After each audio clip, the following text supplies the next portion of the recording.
Xin chào tất cả quý vị và các bạn đang theo dõi trên kênh Cám Công nghệ. Mình là kỹ thuật viên Thanh Cám. Trong video ngày hôm nay mình sẽ hướng dẫn cho các bạn cách để chúng ta có thể lấy được cái giọng đọc của ChatGPT hoàn toàn là miễn phí và vô cùng đơn giản nha mọi người. Trước khi đi vào cái kỹ thuật mà để chúng ta có thể lấy được cái giọng đọc đấy thì đây này, mình quay lại cái video trước đó mình đã đề cập cho mọi người nhé. Thì trước đó mình đã hướng dẫn cho mọi người cách để chúng ta có thể lấy được giọng đọc từ Gemini, đúng chưa? Thì trong cái cách đó mình đã có nói đến là nó sẽ bị là hạn chế, tức là nó chỉ có một cái giọng duy nhất đó. Đây là vấn đề ở đây là chúng ta sẽ cần phải thay thế cái giải pháp này bằng cái giải pháp khác mà nó cho phép chúng ta lấy được nhiều cái giọng nói hơn, đa dạng hơn, đúng không? Thì đây mình xin giới thiệu với mọi người, đó chính là cái công cụ Gemini. Khi mà công cụ ChatGPT nhé, khi mà mọi người dùng ChatGPT này, mọi người sẽ có thể nhấn vào cái biểu tượng cái tài khoản mà chúng ta đã đăng nhập để sử dụng này. Sau đó mọi người nhấn vào cài đặt và nhấn vào chữ giọng nói thì mọi người sẽ thấy nó cho chúng ta rất là nhiều giọng nói này. Đây, chúng ta thấy mỗi chấm tương ứng với một cái giọng nói. Xin chào, rất vui được gặp bạn. Tôi rất hân hạnh được giúp bạn hoàn thành công việc. Chúng ta bắt đầu nào. Đó, nó kiểu như vậy đó. Chúng ta thấy có rất nhiều giọng đấy nhá. Thì ở đây mình sẽ demo trước cho mọi người. Sau đó thì mình sẽ hướng dẫn cho mọi người cách để chúng ta có thể lấy được. Ví dụ này, ở đây mình có một cái đoạn văn này, thì ví dụ mình lấy một cái kênh dạy học của mình lấy cái đoạn này đi. Đó, rồi chúng ta đem vào đây, chúng ta bảo nó đọc nhá. Thì chúng ta sẽ bảo là hãy đọc này, nội dung bên dưới cho tôi, một ngoặc nội dung nào ngoài phạm vi yêu cầu thì không cần đọc, đúng chưa? Đó, chúng ta để kiểu này nhá, và để xem nó làm cái gì. Sau đó chúng ta nhấn vào cái gửi câu lệnh này.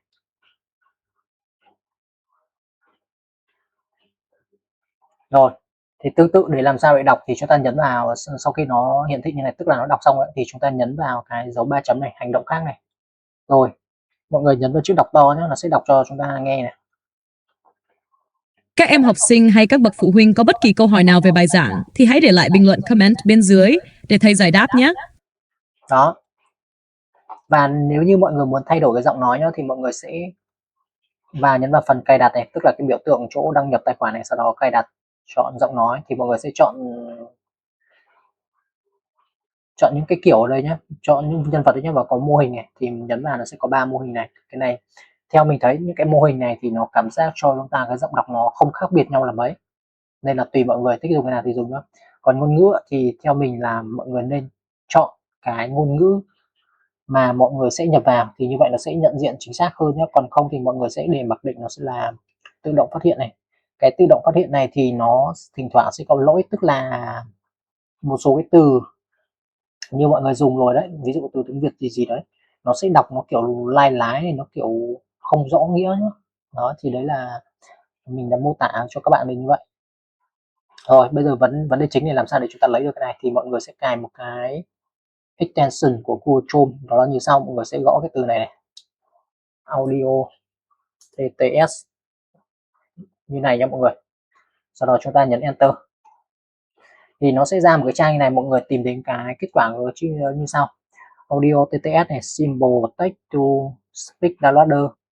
Đó, mọi người nhìn vào đấy nhá, sau đó mọi người nhấn vào thì đây chính là cái giao diện để cho phép chúng ta thêm cái extension này vào Chrome, thì chúng ta nhấn thêm vào thôi.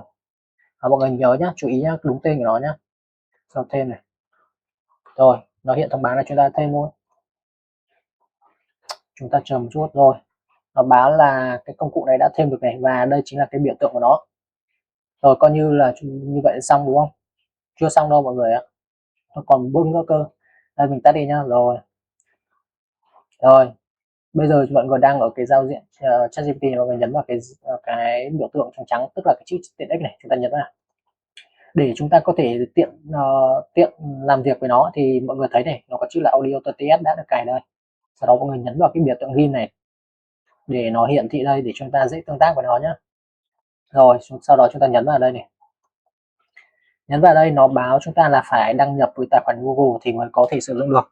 Đó, nếu như ai không đăng nhập thì không dùng được cái tính năng này nhá. Chúng ta đăng nhập bình thường thôi, chúng ta nhấn vào sign in with Google, sau đó chọn tài khoản của mọi người.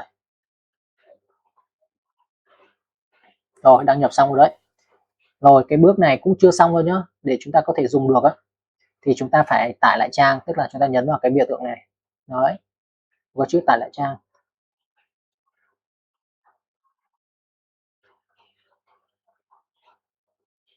Rồi khi nào mà chúng ta thấy nó có chữ là download as audio này, hoặc là chúng ta thấy một cái thanh công cụ nằm phía bên dưới này, thì lúc đấy chúng ta mới có thể sử dụng được nhá. Rồi bây giờ ví dụ là sau khi cài xong luôn, mình muốn lấy cái giọng nói này này thì mình làm nào, mình nhấn vào đây là một này, cách thứ nhất. Rồi chúng ta chờ cho nó tải xong. Đó, nó hiển thị tải xong thì nó sẽ thông báo cho chúng ta này, và chúng ta thử nghe thử nhé. Mọi người nhấn vào cái chỗ mà nó vừa tải xong này và nó nhấn chuột trái vào đây để nó phát cho chúng ta nghe. Các em học sinh hay các bậc phụ huynh có bất kỳ câu Đó là lấy được cái này nhá. Rồi còn những cách khác thì lấy như sau, mọi người sẽ đây rồi cái thanh công cụ dưới phía dưới này mọi người để ý này, download last reply có nghĩa là nó sẽ tải cái bản mà phản hồi gần nhất cho chúng ta. Ví dụ ở đây chúng ta có rất nhiều đoạn văn, tức là chúng ta hỏi rất nhiều này, tức là ví dụ đi chúng ta có một đoạn văn gồm 10 câu chẳng hạn, chúng ta đặt cho nó 10 câu thì cái tính năng này là nó sẽ download cái câu thứ 10 ấy, tức là câu cuối cùng của nó mà chúng ta đã làm việc nó thì nó sẽ download. Rồi chúng ta có thể thay đổi giọng nhân vật trực tiếp đây, chúng ta bằng nhấn vào chữ nhân vật này, nó sẽ cho ra các giọng chúng ta lựa chọn, thay vì là chúng ta phải nhấn vào cài đặt như đâu rồi, ở đây nó mất luôn này, thay vì nó phải là chúng ta nhấn vào chỗ cài đặt giống như lúc ban đầu mà chúng ta chưa cài cái công cụ extension này. Rồi cách nữa này để chúng ta có thể lấy được đó là chúng ta nhấn vào text to speech. Ở đây là chúng ta sẽ làm việc độc lập với nó, tức là nó không liên quan gì những cái nội dung mà chúng ta đã làm đây, hoặc là chức năng này. Chỗ này chúng ta sẽ nhập bất kỳ cái gì, ví dụ mình lấy một cái đoạn là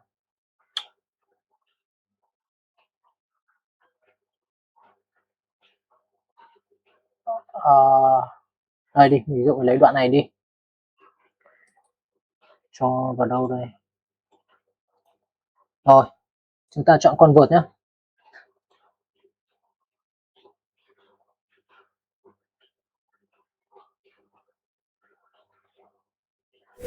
Đó, chúng ta chỉ cần nhấn convert thôi là nó tự tải xuống, nó tự đổi cái đoạn văn này thành giọng nói và tải xuống cho ta. Chúng ta nghe thử nhé, mọi người chú ý nội dung này. phụ huynh nắm được phương pháp để có thể dạy kèm cho con em của mình. Đó, đúng rồi mọi người, rất là thuận tiện đúng không? Rồi vậy là như vậy, tổng kết lại nhé, là chúng ta có những cái cách như sau, tức là chúng ta sẽ tải trực tiếp này, tức là chúng ta bắt nó đọc đây và chúng ta đã tải đây, cách thứ nhất. Cách thứ hai là chúng ta sẽ chọn là download reply, nhưng mà trường hợp này nó sẽ chỉ là lấy cái kết quả cuối cùng mà chúng ta hỏi nó nhé, kết quả cuối cùng mà nó phản hồi lại chúng ta. Và trường hợp thứ ba chúng ta có thể làm đó là chúng ta sẽ làm việc độc lập, chúng ta nhập vào nội dung văn bản vào đây này, nó sẽ không liên quan gì đến những cái nội dung mà trước đó chúng ta đã hỏi, và chúng ta có thể trực tiếp chỉnh sửa cái giọng nhân vật bằng cách nhấn vào cái nhân vật đây và cho ra 1 2 3 4 5 6 7 8 9 10 đúng không? 2 4 6 đến 9 đến 10 mình đếm lại 1 2 3 4 5 6 7 8 9 9 cái nhân vật nhá, nó rất là đa dạng. Nó như vậy là mọi người sẽ tùy biến, tùy sở thích, mọi người thích dùng cái gì thì dùng nhá. Rồi như vậy là vừa rồi mình đã hướng dẫn xong cho mọi người cách để chúng ta có thể lấy được cái giọng đọc của ChatGPT hoàn toàn miễn phí và vô cùng đơn giản đúng không mọi người? Trong quá trình theo dõi và thực hành theo, nếu như có khó khăn gì thì mọi người hãy để lại bình luận bên dưới video để mình có thể hỗ trợ giải đáp cho mọi người nhé. Nếu thấy hay thì mọi người có thể ủng hộ mình bằng cách nhấn like, đăng ký kênh và chia sẻ những bài học hữu ích. đến cho bạn bè người thân, đó sẽ là những cái động lực rất lớn để mình làm ra những video hay, ý nghĩa gửi tặng cho tất cả mọi người. Bây giờ thì xin chào và hẹn gặp lại mọi người trong những video tiếp theo.